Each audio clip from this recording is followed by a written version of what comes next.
I'm very happy to have the opportunity to comment on Bob Dylan's being named, somewhat controversially, the recipient of the Nobel Prize for Literature. I would have been less surprised if the Kenyan-American novelist Ngugi wa Thiong'o had been named, as wagered for years by London bookies. I am thrilled, however, that Dylan has been recognized for his role in serving as a catalyst for the transfer of literary into popular culture. Dylan, importantly, has opened a space for poetry and popular song, and his work has merit in the Nobel's terms, partly because of its legitimation via an established American literary tradition. I want to note very briefly Dylan's achievement, his influences, and his influence. It's difficult to speak about Dylan's diverse achievement without cliché and platitude, though he used these devices very effectively to open up his image-laden songs, showing you can have your cake and eat it too. Perhaps every rock star really wants to be an actor, every poet a painter, and certainly the poet Dylan, seen here with Pete Seeger, has also been a contender as actor, director, novelist, autobiographer, and painter. He even began a Broadway musical in the early 1970s.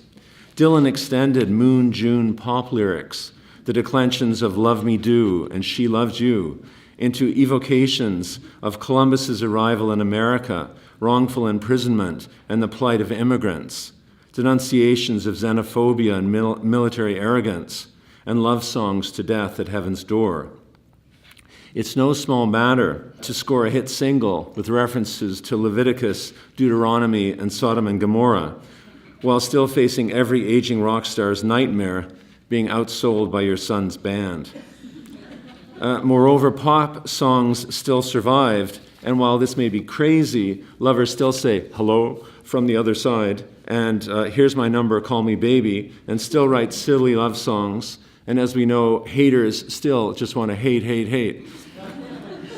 Dylan has been an inclusive people's poet, and everyone may have their own Bob Dylan, though some are united by loathing for his gravelly, 3-pack-a-day late-career voice, by hating his imagine that Siamese cat where it's at rhymes, or by feeling discomfort at some of his misogynistic lyrics. There are many Bob Dylans, and he's been an enigmatic chameleon who by the late 60s had produced virtually a life's work. In fact, Dylan's greatest creation may be the invention of Bob Dylan, and he was always a careful guardian of his image and his brand, and living with that legacy has been one of his greatest challenges. He has been an icon to many, but as he said of Woody Guthrie, Dylan has always been a self-shattering idol. Dylan is a troubadour poet and rock star, now on a never-ending tour, but he is also a scholar and archivist of the great American song tradition, drawing on deep roots of lyrical refrains and melodies. He used Britain's ballad tradition in recasting Lord Randall as It's a Hard Rain's Gonna Fall, but he has drawn more extensively on the American tradition. These old songs he describes as his prayer book and his philosophy. His self-portrait revealingly began as an album of cover versions, like 2 of his more recent albums. Greil Marcus, in his recent exploration of 3 songs that appear in their unique timelessness as if they wrote themselves and have always existed, singles out Dylan's Ballad of Hollis Brown. He refers to Dylan's borrowing freely from the Great American Songbook, noting Dylan's remark that most of my songs are not original.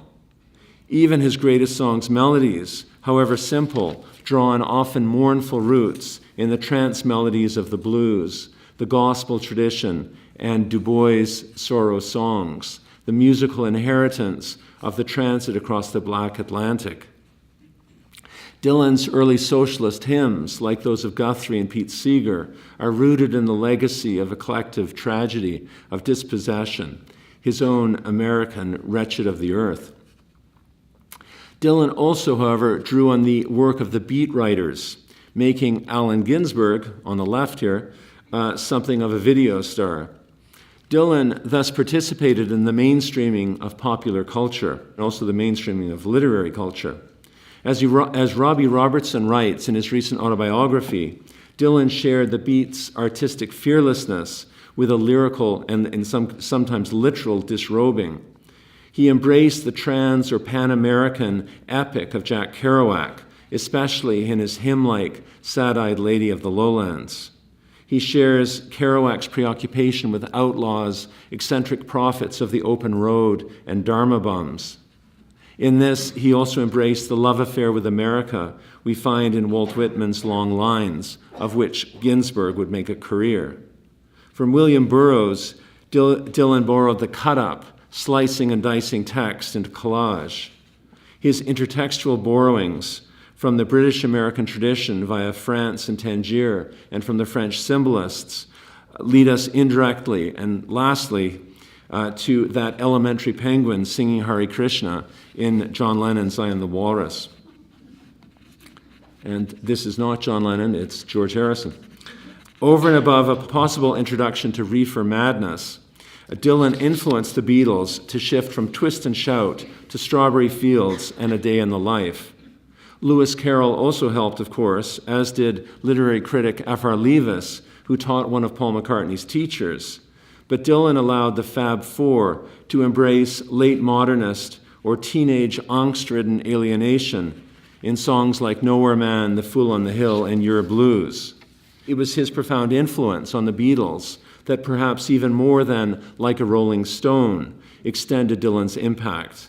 Without Dylan's golden voice and widespread influence, we might not have the songs of his much-lamented companion in the Tower of Song, Leonard Cohen. Or in the university's somewhat more prosaic version of success, Dylan's poetry's inclusion in poetry anthologies, course offerings, graduate dissertations, and whole libraries of interpretation by Dylanologists and somewhat more prosaic professors of pop. Thank you.